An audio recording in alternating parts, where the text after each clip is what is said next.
मुंगेली के लोरबी थाना क्षेत्र अंतर्गत पुलिस चिल्फी चौकी क्षेत्र गांव सेनगुड़ा के नाबालिग लड़की ला पास के ही गांव खैरवार के आरोपी टेकलाल साहू के द्वारा शादी के झांसा दे के नाबालिग लड़की ला अपन हवस के शिकार बनाईस। उहे नाबालिग लड़की और ओखर परिजन मन के द्वारा चिल्फी चौकी में रिपोर्ट दर्ज कराइन, जेकर तुरंत बाद चिल्फी चौकी प्रभारी के द्वारा आरोपी टेकलाल साहू के खिलाफ अपराध दर्ज कर कार्रवाई करत आरोपी टेकलाल साहू ला जेल भेजे गई।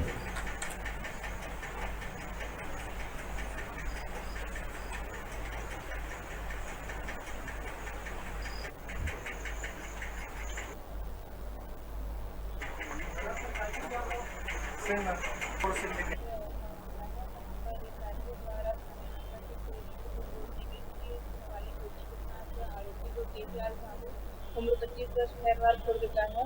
शादी का झांसा देकर लगातार शारीरिक संबंध बना रहा था, जिसके विरुद्ध 76 का प्राथमिक दर्ज करते हुए इसको न्यायिक रिमांड पर भेजा गया।